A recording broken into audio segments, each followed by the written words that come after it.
Are there new ethical standards for business leaders? And if so, what are they? Does the person that you're speaking to qualify? Can they benefit from your product? Or are you just going to sell to them to make a commission? Well, if it's not, it doesn't suit them, then it's your obligation morally and ethically as a salesperson to back with. Companies are expected to have a code of ethics and policies in place to prevent ethical issues, yet still thousands occur worldwide. Enron, Walmart, McDonald's, Nestle, Goldman Sachs, all global leaders who have tarnished their reputation due to unethical decisions. Don't be the next headline. In the agenda for today's video, we'll introduce the topic of sales ethics, then we'll discuss best practices in the sales industries, we'll give credible research and theories on sales ethics, we'll discuss why ethics is important to sales management, we'll then talk about key takeaways for sales managers, we'll give you a framework for dealing with ethical dilemmas, then we'll conclude, move on to question and answers, and follow with an endorsement. With the world becoming increasingly global, every day sales professionals are faced with countless decisions, which often involve moral and ethical challenges. There's no one code of ethics that applies when completing a business deal or sale due to the vast cultural differences globally. Today we hope to provide you with information and a step-by-step framework for how to address complex ethical dilemmas that arise in global sales environments. Ethisphere Institute's World's Most Ethical Companies list is one of the most respected ethical recognition programs in existence, featuring companies that go beyond making statements about doing business ethically and only feature companies that translate ethics into action. Companies are evaluated on 5 core categories: ethics and compliance program, corporate citizenship and responsibility, culture of ethics, governance, and leadership, innovation, and reputation. A company that made the list 2 years running is Capgemini, a global sales and consulting IT services firm. After appointing a chief ethics and compliance officer in late 2009, they took numerous steps in fortifying the company's ethical culture, launching a code of business ethics in 2010 while forming a company-wide network of ethics and compliance officers to serve as guides. The ROI for Capgemini was substantial as they enjoyed a 10.3% increase in sales from 2010 to 2011. Results from a sales and marketing management survey of 200 sales managers demonstrated that 49% of managers indicate that their salespeople have lied on a sales call, 34% say their salespeople have made unrealistic promises on sales calls, and 22% say their salespeople have sold products their customers did not need.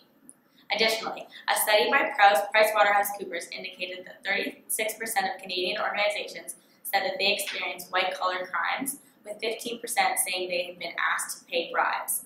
Most bribes occurred on a global scale, with multinational businesses attempting to cut corners, pass inspections, or avoid regulations.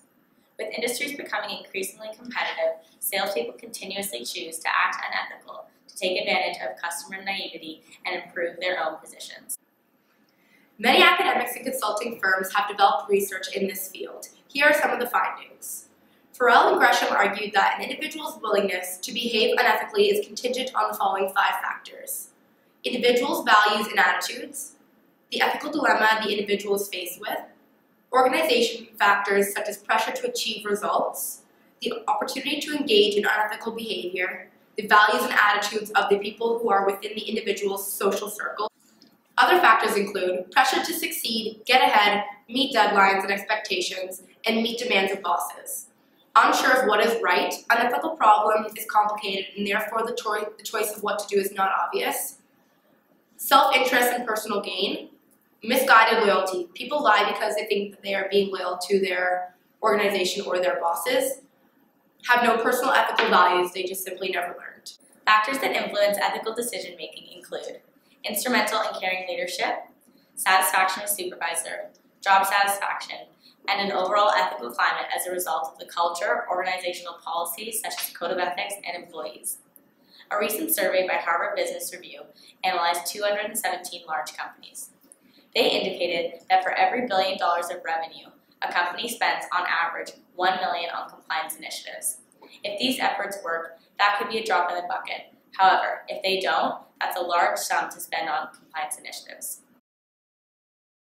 So why should companies and sales forces continue to spend on compliance initiatives? Knowing how to approach ethical dilemmas is an important part of a role of a salesperson, especially in global sales. Further, as a sales manager who supports a global sales team, you need to be a resource for your sales reps when they are challenged by an ethical dilemma. A survey conducted by the Association of Certified Fraud Examiners found that U.S. organizations lose an estimated 7% of their annual revenues to fraud. equal to more than $1 trillion of their 2008 GDP. In 2009, Ethisphere published a list of the world's most ethical companies. Those companies' stock had increased at a rate more than double the S&P 500. Additionally, a study done by Stanford and California universities found 97% of MBA grads said that they would be willing to sacrifice $15,000 a year off their salaries to work for an ethical organization. Evidently, there is a great need for managers to focus on sales ethics due to the ramifications a lack of ethics can have on your company, as well as your sales employees. According to Sharon Allen, a chairman on the board of Deloitte Consulting, elements of a successful ethics program include a leader or expert in the area to guide it, policies and procedures such as a code of ethics and professional conduct, ethics training programs, extensive orientation where new hires are introduced to ethical culture and what behaviors are acceptable, and lastly, an integrity helpline that is available 24/7 for inquiries or reports. As a sales manager, the way you conduct business will reflect on your sales team. To help sales professionals approach ethical dilemmas that arise in global sales deals, we have created a step-by-step framework. This framework serves as a starting point to figure out the right course of action. The 5 steps are as follows. Step 1. Ask yourself questions to identify the scope of the ethical decision. Here we want to gather information and think critically about the issue at hand. We propose to do this by asking the following questions. What is my immediate feeling about this? Does this comply with company policies and procedures? Is this legal in the country in which you operate in? Is this an expected part of my job? How would others perceive this action? Would I or my company be embarrassed if this situation were discussed in the media? Would I be putting my company or myself at unnecessary risk? What impact would this have on my or the company's reputation? Is this taking over revenue or customers away from my company? And does this affect my judgment to act in the best interest of my company? Step 2. Review your company's code of ethics and policies. Step 3. Talk to your manager or mentor. It's a manager's job to act as a resource to their sales team when a problem arises. Step 4. Consult expert assistance. Reach out to departments such as human resources, legal services, and other regulatory affairs to gain advice and different perspectives. Step 5. Seek unbiased feedback, a third party or someone who will not be affected by the situation. Overall, this framework serves as a resource for sales professionals to approach ethical issues. No ethical dilemma has one clear answer. A framework to organize your thoughts when you feel like there is no solution is an essential tool in a sales environment. To further enhance your knowledge on the subject of sales ethics, we have provided a list of additional resources for you to reference. In conclusion, we've learned what makes an individual behave ethically, outlined why it's important for sales strategy and management to focus on ethical initiatives, and established a framework to utilize when ethical dilemmas arise.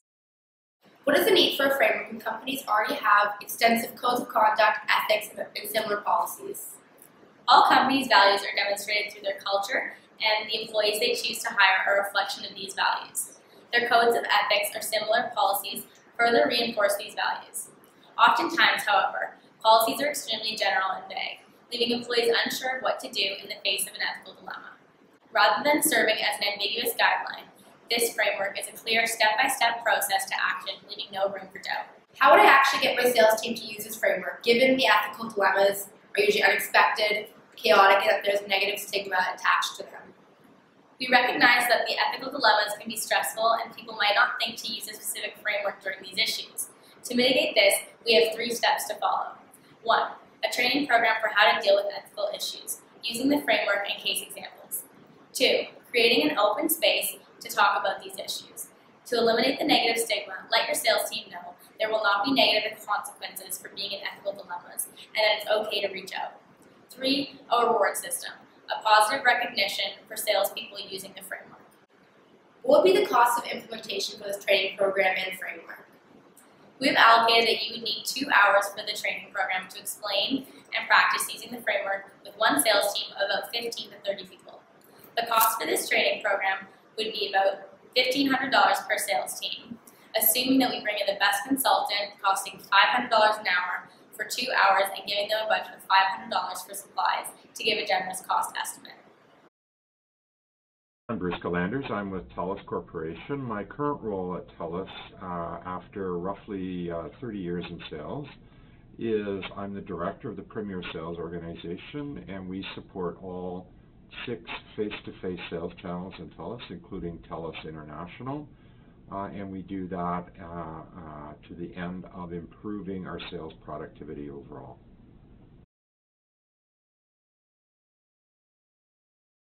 Yes, we do, and we take training and a survey annually on it. And I find it quite useful, as I say, for those rare occasions when you're in an unusual situation and you need to be able to reach out to someone and in a safe way get some perspective on a particular situation.